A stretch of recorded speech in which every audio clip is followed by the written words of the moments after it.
Hey everybody, let's do a quick car talk with Kendra on the subject of resiliency. And I want to give a shout out to my friend Rena, who is always reminding me to stay resilient and to stay the course and to know that sticking with it will always pay off. So I'm just having this really surreal experience right now because I started something actually with my friend Rena about a year ago.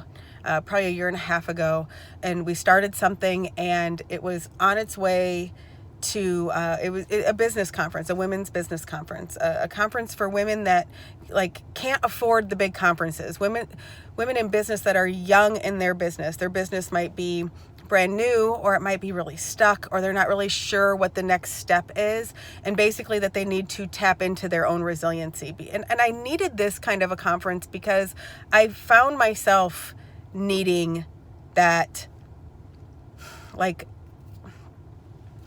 connection with people. It's really lonely running your own business. I don't care if you're in a direct sales company of, a million people, or if you are all on your own, running your own hustle or your side hustle. It can feel very lonely. You often feel like you're the only one going through something and dealing with something.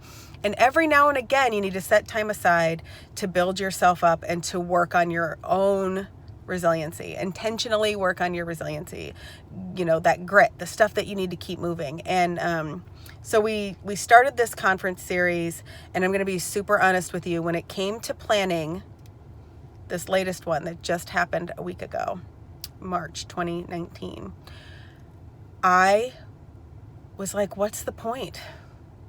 Are people going to actually keep coming? Why? I really wasn't sure. And that's when you have to tap into your own grit, and your grit, and your own resiliency. And I got to thinking, the big picture. What's the big picture?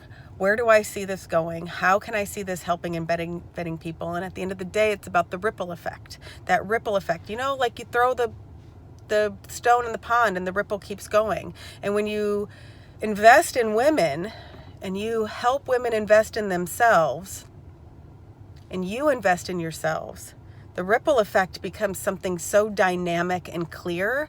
It becomes so powerful because women's ripple effects don't just affect other people. They, in a passive way, they get very aggressive with the way that it can affect people. And one of the reasons I was resistant to keep moving with my conference is ego. I kept thinking, who do you think you are? Why? It's egotistical to put on something and think that people are going to show up and keep paying you. It's egotistical to think that people want to hear you talk for a day and pay you money to come to a conference and listen to people that talk for a day. It's egotistical to think that you're somebody. And I actually had somebody message me and say, who do you think you are? Rachel Hollis?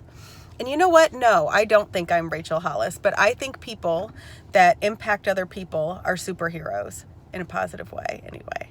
I think people that spend their time on the greater good are worth investing in.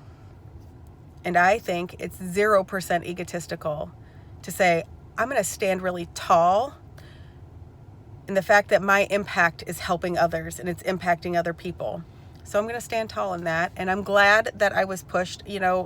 I talked in my keynote during that, and I said, you got to find what your grit is. And one of the things that keep me resilient is the fact that I worry about disappointment. So at the end of the day, I was like, if you don't put this on, you failed. If you don't continue this conference series that you committed to doing twice a year, then that's a failure. It's not a failure if you put it on and nobody shows up.